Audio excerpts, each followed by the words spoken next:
আল্লাহ বলেন কুল লা আসআলুকুম আলাইহি আজরা ইল্লা আল মাওয়াদ্দাতা ফিল কুরবা। এখানে মুআদ্দাত বলেছেন, মুহাব্বত বলে নাই। মুহাব্বতও ভালোবাসার নাম, মুআদ্দাতও ভালোবাসার নাম, কিন্তু এখানে একটু ফারাক রয়েছে। মুআদ্দাত বলা হয় ওই ভালোবাসাকে যেই ভালোবাসা, যে মুহাব্বত না থাকলে মানুষ মারা যাবে। মুহাব্বত বলা হয় যদি মুহাব্বতের মানুষ কাছে না থাকলে প্রাণ জ্বলে, মন জ্বলে, কিন্তু সেই ব্যক্তি মরবে না। একটা এক্সাম্পল দিই, যদি আমার মা ঢাকা শহরে আছে, আমার মায়ের জন্য আমার মন জ্বলে, আমার দিল জ্বলে, এটাকে বলা হয় মহব্বত।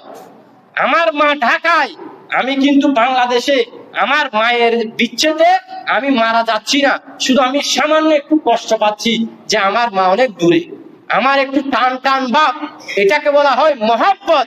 আর মুআদ্দাত বলা হয় যে মাছ এবং পানি, পুকুর থেকে যদি আপনি মাছকে পাড়ের মধ্যে তুলে ফেলেন, পানি ছাড়া যেমনি মাছ দরপর করে মারা যায়, এটা হলো পানির সাথে ওই মাছের একটা মুআদ্দাত। এই মুআদ্দাত বলা হয় জিনাদের মহব্বত ছাড়া মানুষ বাঁচতে পারে না, এটাকে বলা হয় মুআদ্দাত। সুবহানাল্লাহ।